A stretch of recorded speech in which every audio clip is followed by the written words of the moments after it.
교회에서 복음 누림을 이렇게 지속하고 있는데요. 저는 복음 누림 속에 우리 모두가 살아나는 그런 축복이 있음을 확인하고 있습니다. 사는 역사 있기를 주님으로 축복합니다. 저는 이번 주 이렇게 목회자 부부 수련회가 있어서 이제 속초를 다녀오면서 저는 특별한 시간을 좀 가졌습니다. 저는 이제 뭐 바닷가 좋은 곳에 이렇게 갔지만 거기에 가는 거는 약하고 목회자 한 8명과 한 2시간씩 이렇게 포럼하는 시간을 1박 2일 동안 가졌습니다.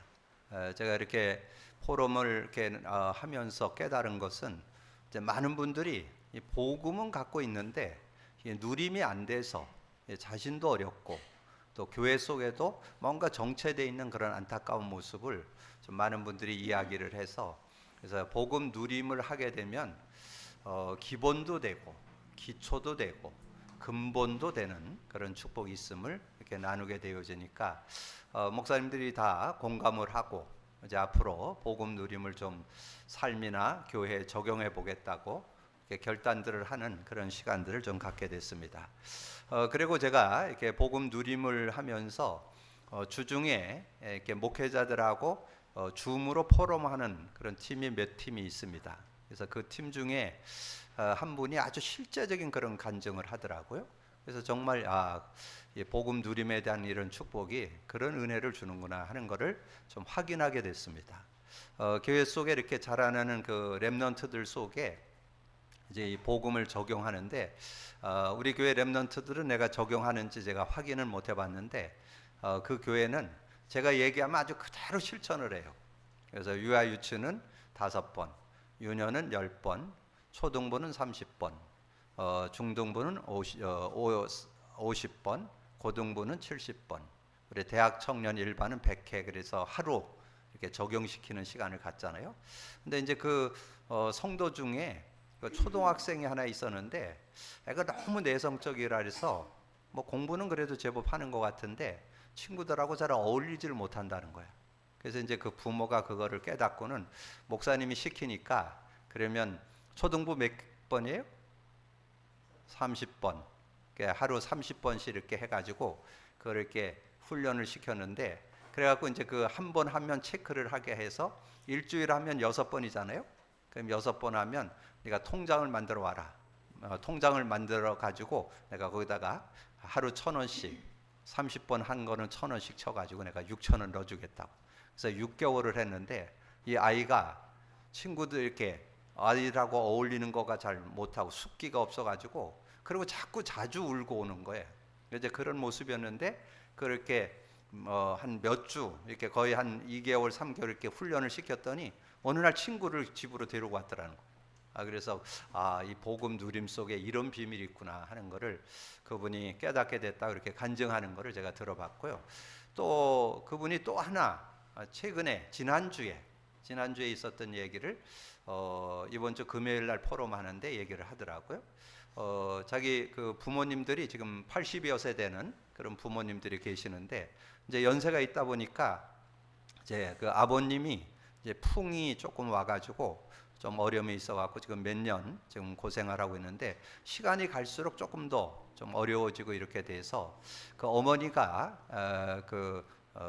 남편을 이렇게 돌보는데 좀 굉장히 힘겨워하는 그런 모습. 그래서 작년부터인가 좀 어머니가 아들한테 요청을 하기를 좀 요양병원을 좀 보냈으면 좋지 않겠냐 그렇게 건의를 했는데, 뭐 이 아버님이 뭐 완전히 그냥 그것에 대해서는 아직 거론도 못 하도록 뭐 절대 갈 일이 없다고 막 그러면서 극구 반대를 하니까, 그래서 뭐 작년에도 좀 도전하다가 못 하고 올해는 이제 점점 더 점적해서 이렇게 누워 있는 시간이 많고 그러니까 그거를 이렇게 간호하는 것도 한계가 있잖아요. 이제 그런 모습이 되니까 지난주에 이제 어머니가 아들을 불러가지고 아버지를 좀 요양원에 이렇게 좀 해줘서 같이 좀 했으면 좋겠다 이렇게 얘기를 하는데, 뭐 전혀 뭐 이 아버님이 뭐 속된 말로 씨가 안 먹힌다는 거예요. 아직 대화가 안 된다는 거예요. 그래가지고 그러면 뭐 어떻게 뭐 자식으로서 뭐 어떻게 할 수도 없고 강제로 또 그렇게 할 수도 없고 그래서 이제 그걸 놓고 기도하는데 이분이 그렇게 고백을 하더라고요. 자기가 평상시에는 그냥 뭐 20회, 30회 고백 선포를 했는데 아버님의 그 상황을 보면서 한 50회, 100회는 해야 되겠다. 그렇게 해갖고 이제 한 3일을 도전을 했다는 거예요. 도전을 했는데 3일이 지났는데 어머니한테서 전화가 왔다는 거예요. 야, 아들 와봐라. 네 아버지가 입원한다고 그랬다. 그래갖고 이 아들이 뭐 단숨에 달려가서 이 얘기를 들어보니까 그 기도하는 그 3일 주간에 그 아버님의 친구 되는 분이 와갖고 그랬다는 거예요. 친구야, 너 여기서 이렇게 누워 있으면 네 아내 얼마나 고생하는지 아냐? 네 아내를 생각하면 입원해라, 입원해. 요즘에는 입원해도 그렇게 어렵지 않아. 옛날같이 가서 생활을 하면 거기서 아주 다 준비가 돼 있고 또 거기 병원에서 여러 가지 프로그램도 있고 재밌게 한대더라. 네가 가면 너도 편안하고 네 아내도 얼마나 편안하겠냐. 병원 가는 거로 해라. 그렇게 이제 얘기를 하니까 그렇게 안 듣던 이 아버님이 오케이 해가지고 병원에 가기로 했다고. 무슨 능력? 복음의 능력. 복음 누리니까 병원 안 가려던 그 아버님도 병원 가게 됐다고 이렇게 간증을 하더라고요. 그럼 복음 누림 속에 다 들어 있습니다. 복음 누림 속에 여러분 사는 길이 들어 있습니다. 여러분 개인도 살아요. 그래서 여러분의 뭐 인간이 연약한 부분 있잖아요. 뭐 여러 가지 자존감이 낮은 것도 있고 뭐 여러 가지 부족한 부분들이 있잖아요. 성품상 그런 것도 있고 또 자라면서 뭐 가지고 있는 상처도 있고 뭐 여러 가지 있는데 그 다른 거로 못 이겨요. 복음의 능력으로 이길 수 있어요. 그래서 복음의 능력을 실제화시키면 자신의 연약, 부족, 한계 다 넘어설 수 있는 그런 모습. 그리고 이 제일 어려운 게 인간관계잖아요. 인간관계, 특별히 뭐 우리가 사회생활을 해야 되고 또 직장생활을 해야 되고 뭐 여러 가지 사람들을 많이 만나야 되는 그런 상황들 속에서 그 상대를 이해하고 그것을 넘어설 수 있는. 그래서 지난주 여러분 말씀드린 그 내용이 그것이 여러분의 인격이 바뀌는 게 아니에요. 복음의 눈으로 바뀌면서 그 상대를 이해하게 되고 복음의 눈으로 이해가 돼요. 그러면 수용도 되고 초월도 되고 배려도 되고 섬기게 되는 그런 모습이 되는 거죠. 그래서 인간관계를 바르게 이렇게 하게 되는 그런 축복이 있고, 그리고 이제 우리가 교회 속에서 정말 우리가 복음의 공동체잖아요. 그래서 복음 속에서 그런 아름다운 그런 모습들이 일어나야 되는데 이제 오늘 내용이 어떤 그런 내용이죠. 복음 속에서 모든 제자들을 돌아보는 것. 그것을 이 사도 바울이 참 잘한 그런 모습을 보게 되는데 저는 여러분이 자신을 살리게 된다. 그리고 관계가 회복되고 관계 속에서 승리하게 된다. 그리고 교회가 승리한다. 이 내용이 예배소서 3장 4장에 들어있어요. 그래서 3장에서는 여러분에게 드린 기도 제목, 우리가 복음 누림, 제가 묵상 기도할 때 낭송해 드린 예배서 3장 17절 19절이죠.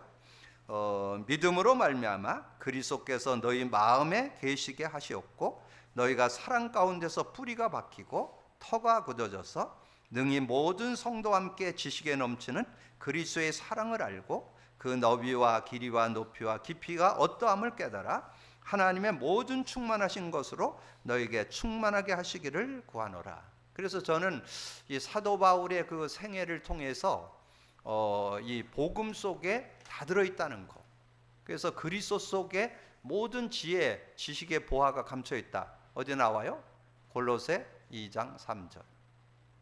그 안에는 지혜와 지식의 모든 보화가 감춰 있다. 그 그리스도의 그 풍성한 은혜가 확인되어지고 또 고린도전서 2장 15절.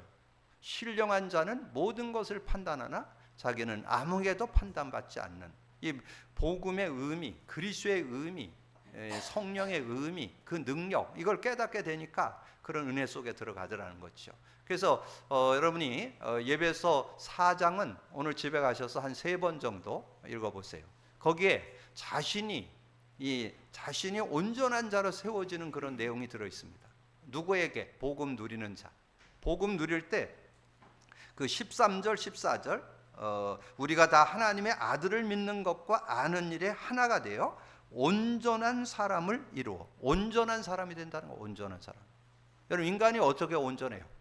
복음 안에 누리며 사는 걸 온전함이라고 그래요. 온전한 사람이 되어 그리스도의 장성한 분량이 충만한 데까지 이르리니 이는 우리가 이제부터 어린아이가 되지 아니하여 사람의 속임수와 간사한 유혹에 빠져 온갖 개운의 풍조에 밀려 요동하지 않게 하렵니다. 여러 가지 그런 뭐 이런 얘기 저런 얘기에 휩쓸리지 않고 꿋꿋함으로 자신을 지키고 이렇게 인도받을 수 있는 그런 모습이 된다는 거죠. 그리고 그 4장 끝에 31절 32절에 보면 관계를 어떻게 맺어갈 거냐, 그것이 25절부터 쭉 설명이 되어 있어요. 25절 그런즉 거짓을 버리고 각각 그 입과 더불어 참된 것을 말하라. 이는 우리가 서로 지체가 됩니다. 29절 무릇 더러운 말은 너희 입 밖에도 내지 말고 오직 덕을 세우는 대로 소용되는 대로 서로 선한 말을 하여 듣는 자들에게 은혜를 끼치게 하라. 31, 32절 너희는 모든 악독과 노함과 분냄과 떠드는 것과 비방하는 것을 모든 악이 함께 버리고 서로 친절하게 하며 불쌍히 여기며 서로 용서하기를 하나님이 그리스도 안에서 너희를 용서하신 같이 하라. 그래서 저는 이 복음 누림이 되면서 온전한 자가 될 수 있다는 것, 하나님의 사람으로 온전해지고, 그리고 인간관계도 원만하게 이렇게 관계를 맺어가면서 살아가는 그런 모습이 되어질 수 있고, 그리고 우리는 교회 속에서 살고 있잖아요. 그래서 교회 안에 여러 직분자들이 있는데 직분자들을 세워서 우리가 같이 함께 공동체로 인도받으면서 그 속에서도 온전함을 설명하고 있어요.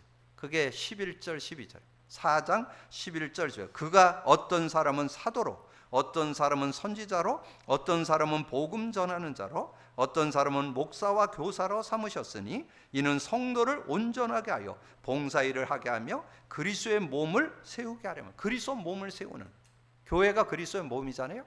그리스도 몸을 세워가는 그런 모습이 된다는 거죠. 그러면서 15절 16절에 오직 사랑 안에서 참된 것을 하여 범사에 그에까지 자랄지라. 그는 머리니 곧 그리스도라. 그에게서 온몸이 각 마디를 통하여 도움을 받음으로 연결되고 결합되어 각 지체의 분량대로 역사하여 그 몸을 자라게 하며 사랑 안에서 스스로 세우니라. 이 교회가 든든히 서가는 그런 축복을 허락한다는 거죠. 그래서 여러분이 저는 이번에 수련회를 참여하고 또 여러 사람들과 이렇게 포럼하고 나누면서 복음이 살리는 그런 비밀이 들어있구나. 우리 자신을 살리는 비밀, 인간관계를 회복하는 비밀, 그리고 교회가 든든히 서는 비밀이 이 내용 속에 들어있구나. 그 말씀을 이렇게 상고하는 중에 이 예배소서 3장 4장이 싹 들어오는 거예요. 정말 이렇게 구체적으로 예배소 교회에 편지 보낸 그 내용 속에 그렇게 들어있구나.